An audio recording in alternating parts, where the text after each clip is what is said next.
Hello everybody and welcome to the 14th episode in the AorbTech Pandas series. Today we're going to be looking at the pivot table function and we're going to be going through index, values, aggfunc, within which there is sum, mean, min, and max, and then finally we're going to be taking a look at margins. So what is a pivot table? A pivot table is a very useful tool. It allows us to restructure our data set around a specific column or around a specific variable, and it allows us to analyze our data set based on its aggregate values. What does that mean? Well, let's look at this demonstration here. Let's imagine that each of these columns represents a subject, at least from the yellow to the blue, and the red column here represents the retakes or the number of takes of a test that a student has done. So over here it would be a student, for example, Alice, and we have Alice here. Alice has taken the test twice for each of these. Ben has also taken 2 tests for each of these subjects, and Chris has only taken them once. So let's say we want to take a look at the average for each of these students here on the left. What we can do is we can use a pivot table, and what it's going to give us here is it's going to give us a summary of each of the students for each subject and the average value that they have gotten. And it doesn't have to be just an average. We can actually change the aggregate function, as it's so called, to be anything from the sum of the values to the minimum value or the maximum value.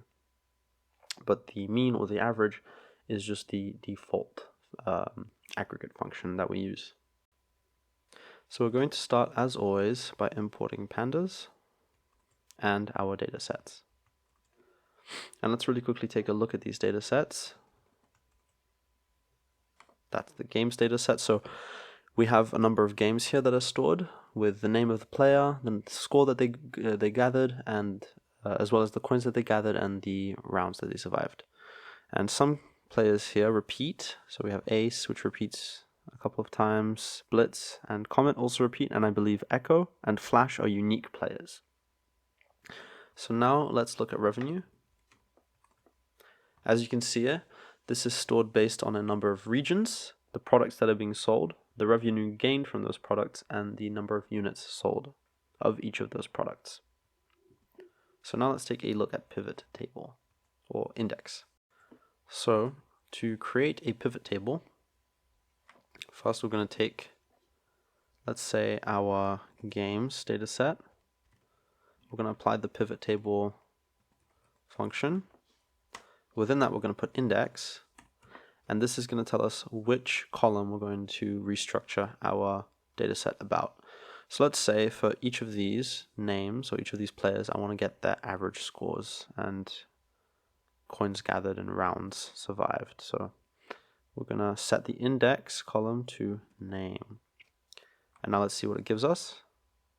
There we go. So we have each player, so Ace, Blitz, and Comet, which repeat a couple of times. So they have some values which are non-integer values here. So we have like 303.33 recurring and 291.25. And as you can see, for players who only had one entry, the values are much more normal. We have values like 256, 265, sorry, for each of these, and then of course these values here. And we can also try and do the same with our revenue data set.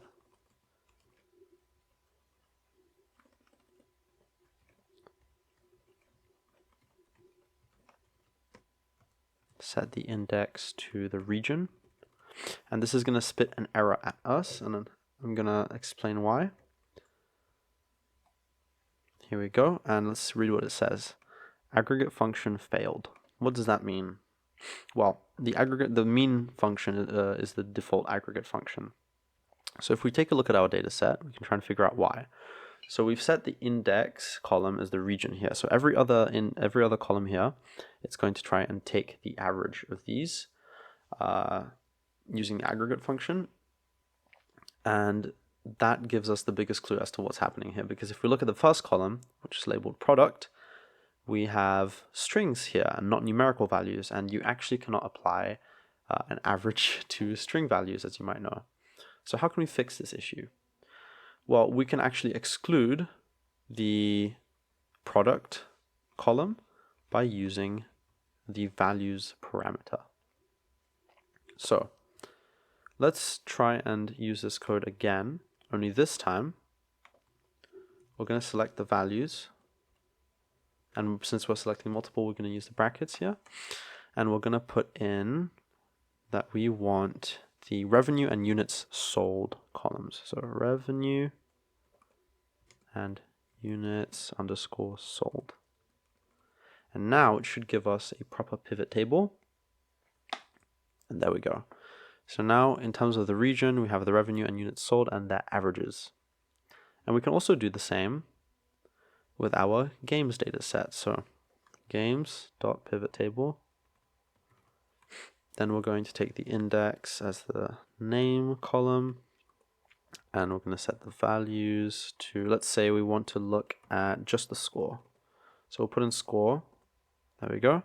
As you can see, we have a pivot table, except that we've excluded all the other columns, and we're focusing just on the score of each player, or the average score of each player. Now, let's say we want to change the aggregate function. We don't want to use the mean. So first of all, let's put in some code here.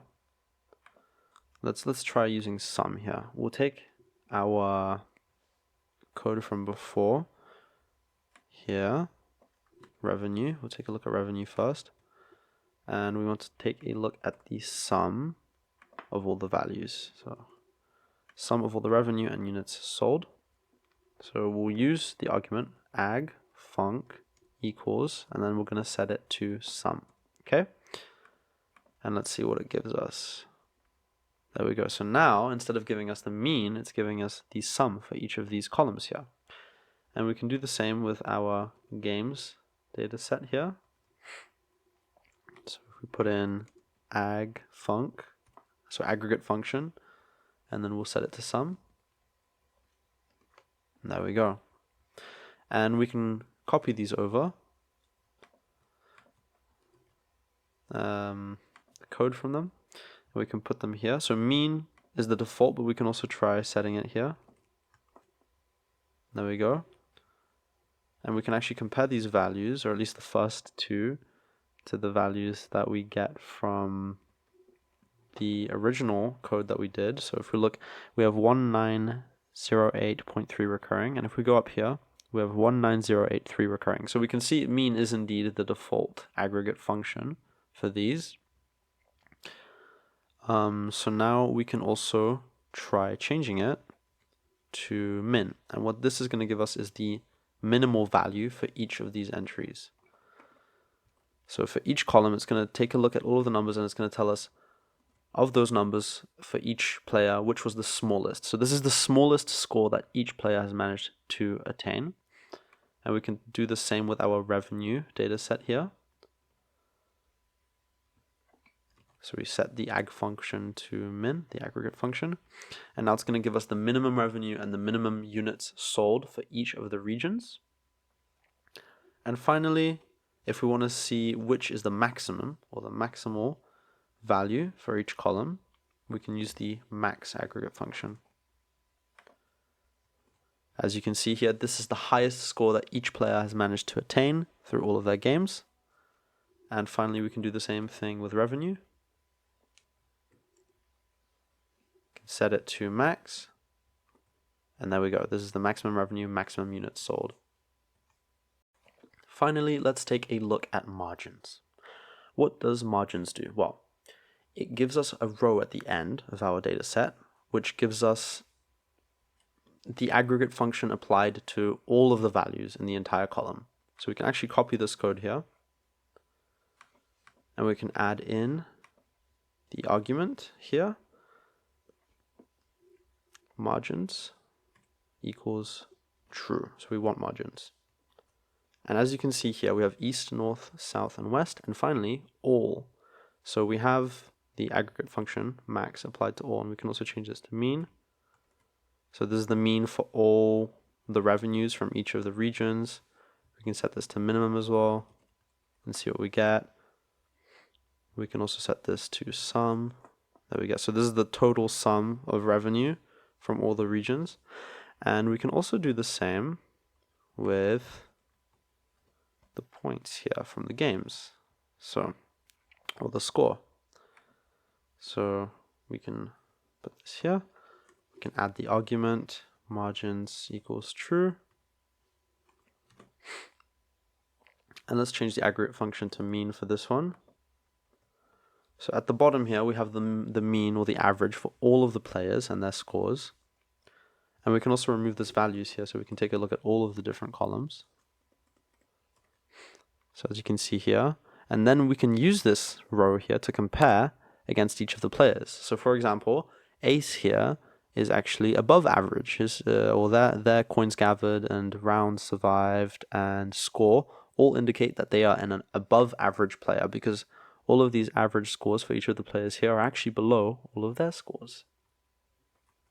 So you can see why this is actually a very useful way to analyze our data sets, because it gives us some context on each of these columns with respect to a specific column.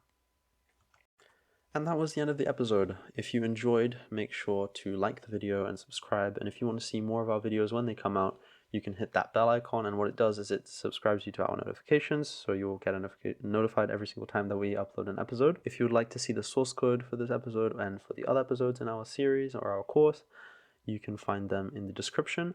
You can also find them on our website, which is also in the description. And have a lovely day. Bye-bye.